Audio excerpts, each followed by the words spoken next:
Mr. Khanna, you may proceed now. Thank you, my lord.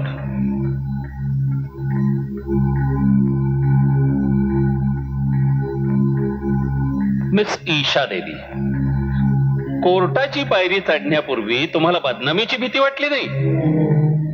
नाही, या लोकांना त्यांच्या पापाची शिक्षा मिळायलाच हवी.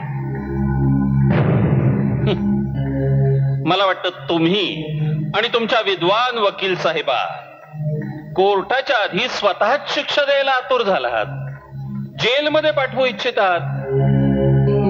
मिलॉर्ड, मिस्टर वर्मांच्या कंपनीमध्ये ईशा देवीचा बेमुरवर तडफोडपणा भयंकर वाढला होता.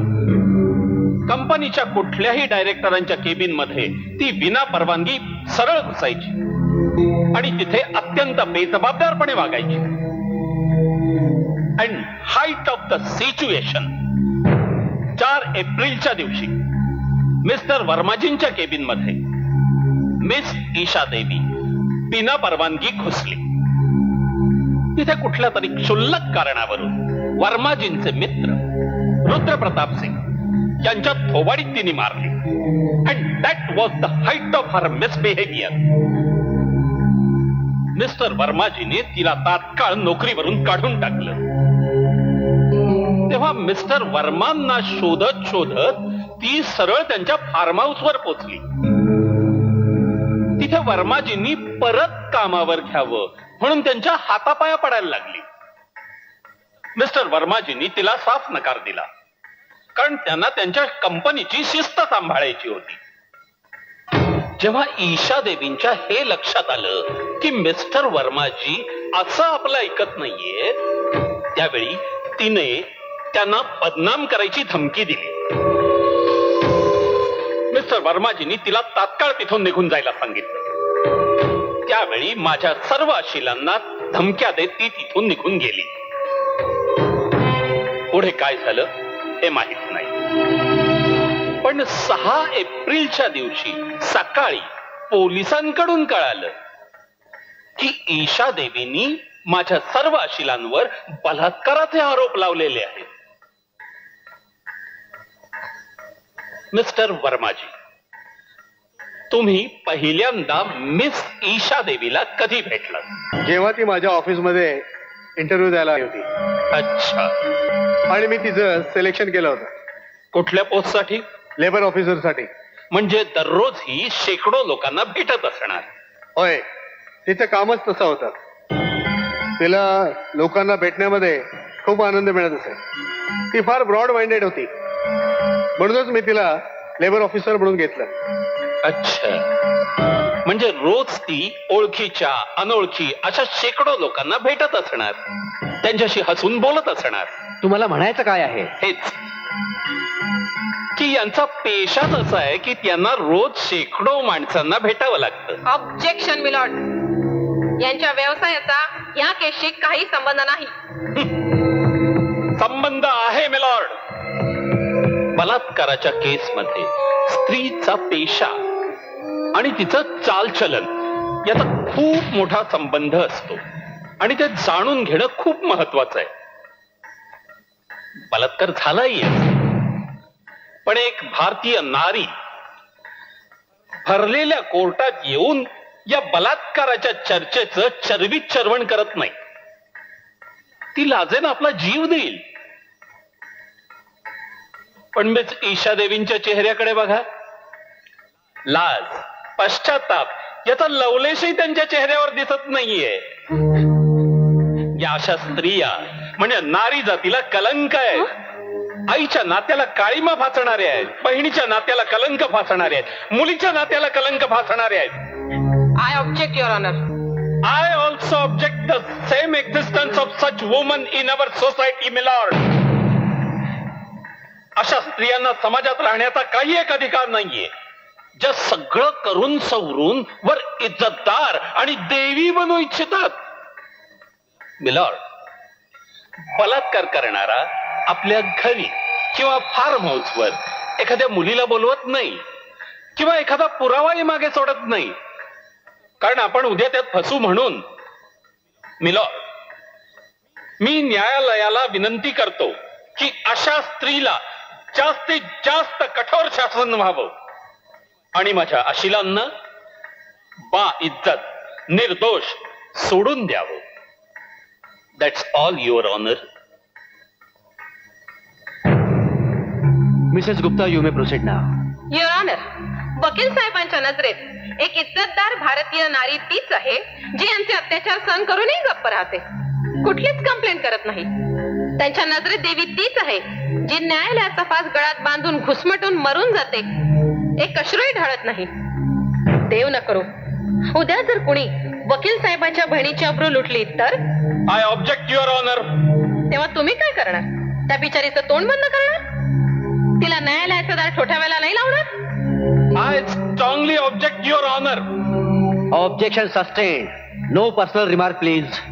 युअर ऑनर, या जगात दररोज कुठल्या ना कुठल्या स्त्रीवर अत्याचार केला जातो, तिचं तोंड बंद केलं जातं, तिची इज्जत तुटली जाते. कुणाची आई, कुणाची बहीण आणि कुणाची मुलगी या हैवानांच्या वासनेची शिकार होते, पण शर्मेनं आपलं तोंड बंदच ठेवते. आणि आज त्या सर्वांच्या वतीनं एका स्त्रीनं न्यायालयाचं दार ठोठवलंय. आणि आज जर यांना शिक्षा नाही झाली तर गल्लीपुरात ही हैवानं स्त्रियांची शिकार करत सुटतील आणि आई बहिणींचं रस्त्याने चालणंही कठीण होईल. मिलॉर्ड, अशी माणसं तर आपण देशात रोज बघत असतो. आहे का कुठला पुरावा की माझ्या अशिलांनी मिस ईशा देवीवर जबरदस्ती किंवा बलात्कार केला? आहे कोणी असा साक्षीदार की ज्यांनी पाहिलंय की मिस ईशावर बलात्कार होतोय म्हणून? युअर ऑनर, मी वकील साहेबांना सांगू इच्छिते की बलात्काराच्या वेळी तिथे ना पोलीस असतात, ना कायदा असतो आणि ना कुठलाही सज्जन साक्षीदार असतो.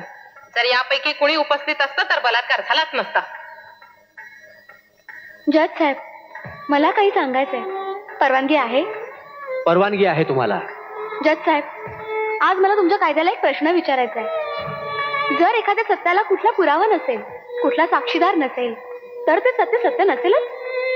आज जर मी सिद्ध करू शकले ना की जगात देव आहे, तर तुमचा कायदा असं म्हणेल की जगात देवच नाही. न्यायाचा पाया भावनांवर नसून पुराव्यांवर उभारला आहे. देवाचा संबंध भावनेशी आहे, हृदयाशी आहे, विश्वासावर आहे. आमचा विश्वास काहीही असो, मन काहीही म्हणो, पण न्यायालयाच्या दृष्टीने प्रत्येक व्यक्ती निरपराध आहे जोपर्यंत त्याचा गुन्हा सिद्ध होत नाही. या केसमध्ये हे समोर आलं आहे की ईशाजी आपल्या मर्जीने स्वतः चालत फॉर्म हाऊसवर गेली होती, पण या गोष्टीचा कुठलाही पुरावा नाही की त्यांच्यावर जबरदस्ती किंवा बलात्कार झालेला आहे. म्हणून या सगळ्या गोष्टी डोळ्यासमोर ठेवून मी या चौघांची निर्दोष मुक्तता करतो.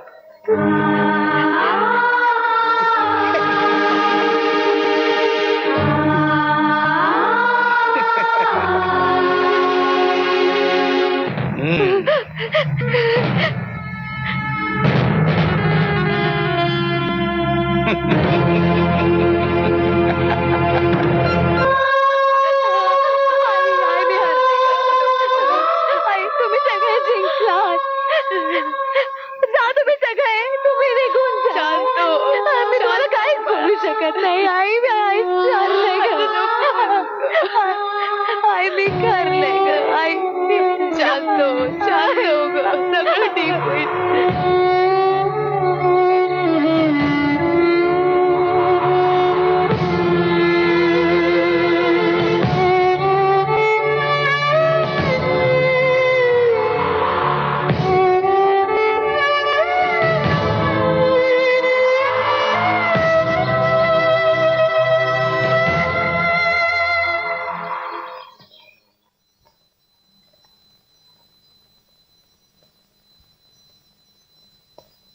वाचवा वाचवा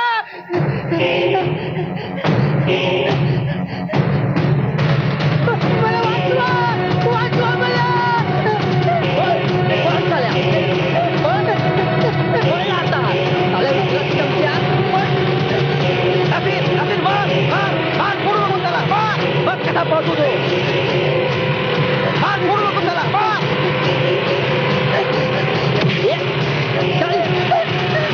कोर्टामध्ये बसून उडत होता.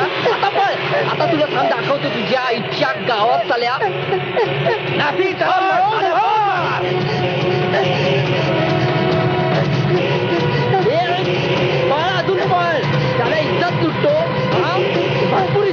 सवय आहे. सोडू नको त्याला.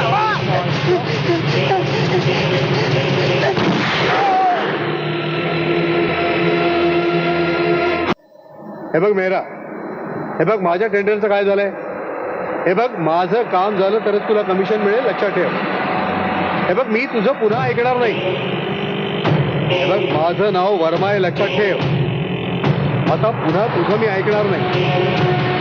ओके.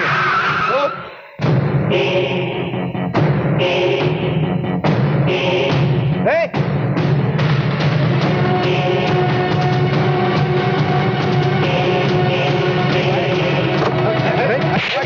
अरे खोल. ये दरवाजा चले. ये ना खोलना आता.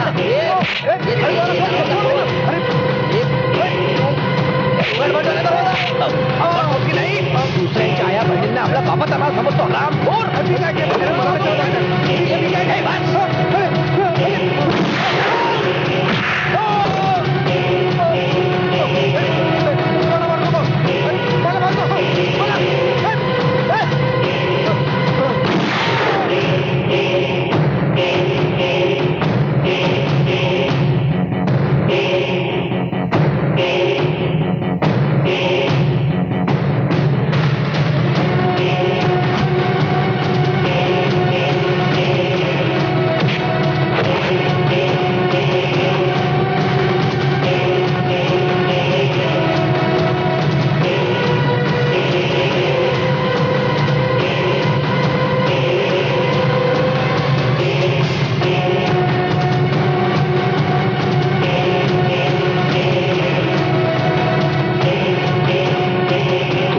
सगळे अपराध आठवतात आणि तुला त्याची शिक्षा फक्त मृत्यू आहे.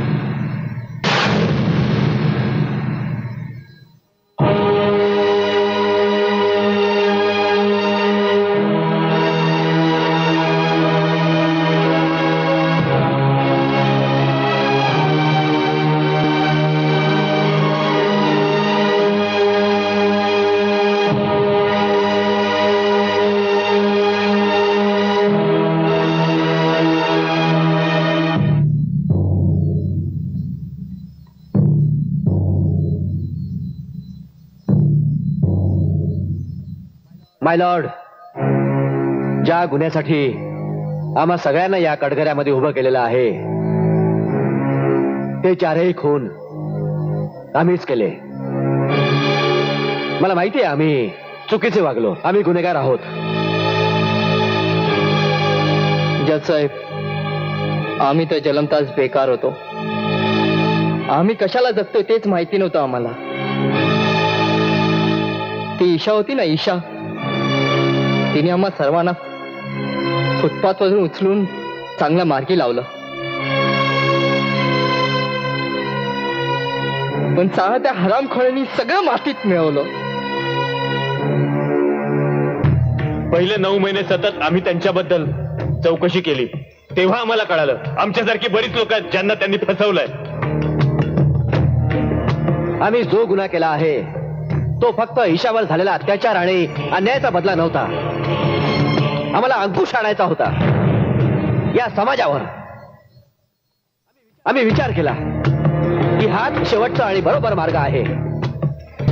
तुम्ही आम्हाला फाशी दिलीत तरी काही तक्रार नाही. वाईट इतक्याच गोष्टीचं वाटतं की ईशा, जी आमचा आदर्श होती, त्याच आदर्शावर बलात्कार झाला. कायद्यानं तिला न्याय देण्यात असमर्थता दाखवून बदनामीच्या अंधकारात ढकलून दिलं.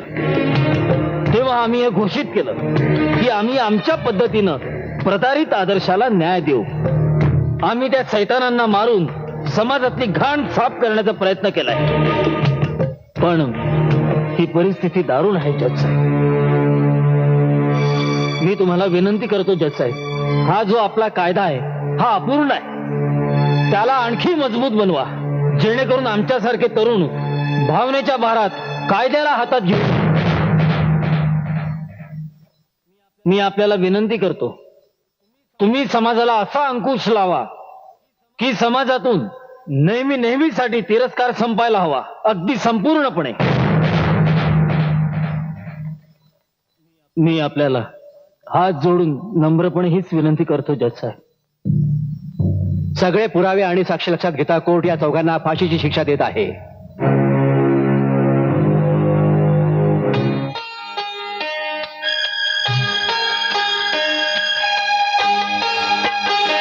इतकी शक्ती आम्हा देतो दाता, विश्वास मनीचा ढळोना.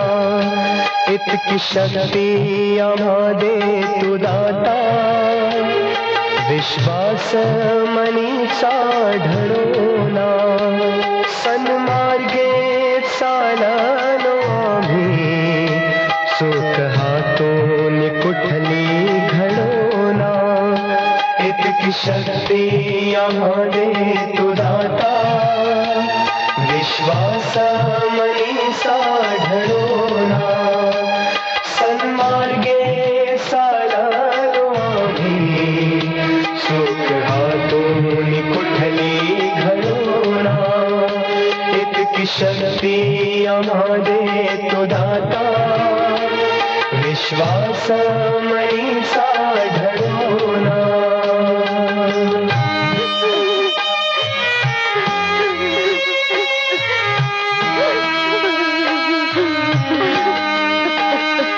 अत्याचार अनुव्याकुळतेने सारे जन्मन भावावलेले, भार पापांचा वाढत गेला.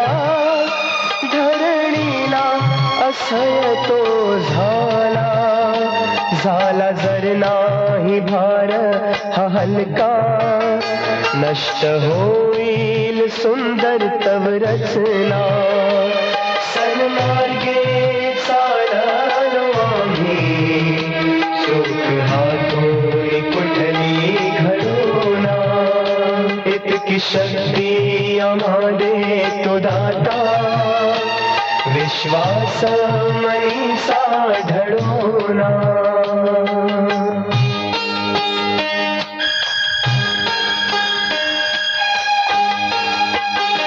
आम्ही अंधारात तू दे प्रकाश, भोगू कर्माची आम्ही आमच्या शिक्षा.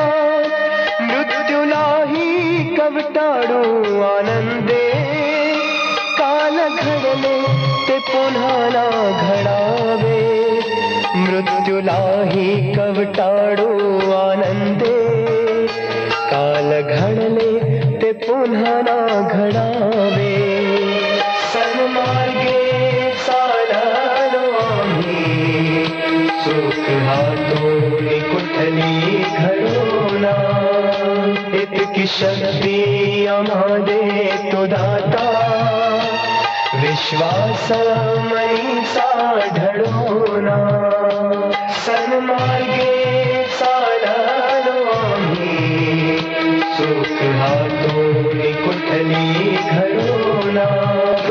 इतकी शक्ती आम्हा देतो दाता, विश्वास मनीचा ढळोना. सन्मार्गे चाललो आम्ही, साहेब, तुमच्या डोळ्यात अश्रू? काय झालं साहेब? घडोना. शिंदे, दुनियेच्या नजरेत ते चौघेही गुन्हेगार आहेत, पण माझ्या नजरेत ते देवता आहेत. हे तेच 4 जण आहेत ज्यांनी माझ्या आईवर झालेल्या अन्यायाचा बदला घेऊन तिला न्याय मिळवून दिला. म्हणून हे चौघेही मरून सुद्धा माझ्यासाठी अमर आहेत, अमर. इतकी शक्ती आम्हा देतो दाता,